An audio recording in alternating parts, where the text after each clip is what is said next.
აი, აგრესორი არის ახლოს, მის ეკრანზე წერი. ანუ 600 მეტრი გვაქვს დაფარვა. მაშინ, როდესაც სოფიო სიგუა პირველებს უყვებოდა, როგორც ცდილობდა აკრძალვის მიუხედავად მასთან კომუნიკაციას, ძალადობაში მხილებული პოლიციის ექს-მაღალჩინოსანი უსაფრთხოების სისტემა ჩაირთო. ეს იმას ნიშნავს, რომ ამ დროს კაცი, რომელსაც ყოფილ ცოლთან მიახლოებაც კი აკრძალული აქვს, მიმდებარე ტერიტორიაზე გადაადგილდებოდა. სოფია სიგუა ფიქრობს, რომ ეს მასზე ფსიქოლოგიური ძალადობის მიზნით ხდება და ის ახლაც საფრთხეშია. 11 ხდებოდა 10 საათი 45 წუთი იყო, როდესაც მან დამირეკა. რო დავინახე ზარეგრივ გავთიშე. 112-ში დავაფიქსირე ეს ყველაფერი, რომ მოძალადემ დაარღვია შემაკავებელი. მე უკვე მოდის პოლიცია, ყისიერად, ძალიან სწრაფად.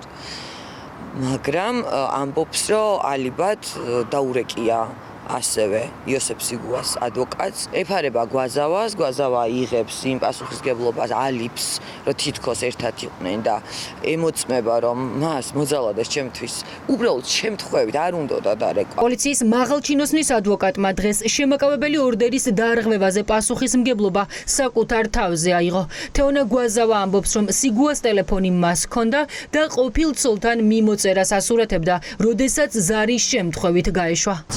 მიმდინარეობის დროს სოფია სიგუამ გააჟღერა გარკვეული სახის ინფორმაცია, რომელიც არ შეესაბამება რეალობას.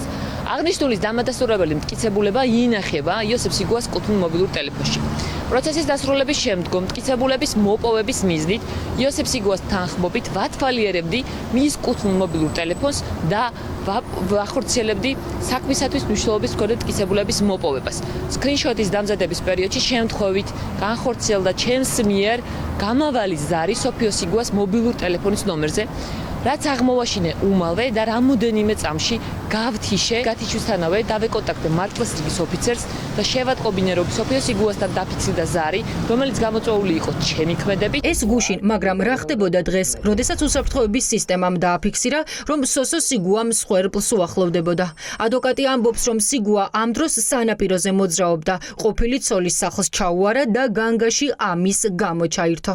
რაც შეეხება დღეს გავრცელებულ მოსაზრებას, რომ სოფია სიგუა თავს არ გრძნობს დაცულად და იოსებ სიგუა გადაადგილდება მის სიახლოვეს, აღნიშნული არ შეესაბამება სიმართლეს. ვინაიდან ქალბატონი სოფია სიგუას საცხოვრებელი სახლი არ არის დაშორებული დიდი მანძილით ქალაქ თბილისში თავარ საკვანძო შიდა გზასთან, როგორც არის სანაპირო ორივე, როგორც მარჯვენა ასევე მარცხენა სანაპირო. კონკრეტული პირი ამ შემთხვევაში იოსებ სიგუა, როდესაც გადაადგილდება ქალაქში მარჯვენა ან მარცხენა სანაპიროზე, საცხოვრებელი სახლის სიახლოვიდან გამომდინარე რამოდენიმე წამის განმავლობაში ფიქსირდება შესაბამის აპარატურაზე შესაბამისი სიგნალი. ძალადობაში ბრალდებული პოლიციის მაღალჩინოსნის ადვოკატის ამ ვერსიის არსჯერა საფარის ხელმძღვანელს. ბაია პატარაიამ სოციალურ ქსელში პირდაპირ მოითხოვა იოსებ სიგუას დაკავება. საფარში ფიქრობენ, რომ შემაკავებელი ორდერის დარღვევა ამისთვის საკმარისი საფუძველია. სოფია სიგუას ადვოკატი ამბობს, რომ გამოძიება სასწრაფოდ უნდა ჩატარდეს. ამ საქმეში ძალიან შემაშფოთებელი ვითარება.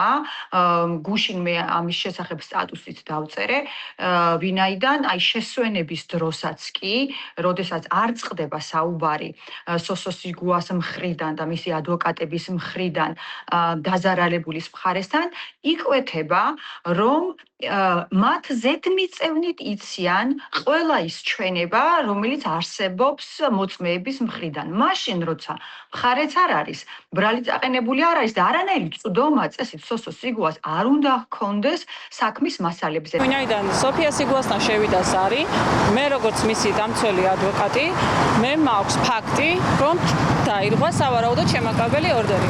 ამ დროს აუცილებელია შინაგან საქმეთა სამინისტრომ დაიწყოს გამოძიება და გამოძიების ფარგლებში მოიკვლიოს ინფორმაცია, როგორ მოხდა ამ ზარის შემოსვლა სოფია სიგუას ტელეფონზე. შესაბამისი საგამოძიებო მოქმედებები არის ჩასატარებელი იმისთვის, რომ დადგინდეს, ვინ განახორციელა ზარი. ეს კადრები შემაკავებელი ორდერის შემდეგ სასამართლოშია გადაღებული. სოფია სიგუა ამბობს, რომ დარბაზში მოძალადე პოლიციელი მას პირდაპირ მოსამართლის თანდასწრებით ემუქრებოდა. ქალი ყვება, რომ მორალური სრული ტერორის მსხვერპლია და ნებისმიერ დროს ყოფილმა ქმარმა შეიძლება ისევ სცემოს ან მოკლას. შემთხვევით მოვკალი, შემთხვევით არ უნდა და ეს ჩვეულებრივი ის ტექსტი, რაც ბევრ დანაშაულის დაფარვის დროს დამნაშავე აკეთებს. დანაშაული და შემთხვევითობა არის სრულიად სხვადასხვა რაღაცა. თუმცა გვაზავასთვის და მოძალადისთვის ეს ყველაფერი მისაღებია. მე მსხვერპლი ვარ. თქვენ წარმოიდგინეთ, მსხვერპლიც კი ისჯება ამ შემთხვევაში, მესამე პირითაც რომ გავიდეს მოძალადესთან ზარზე.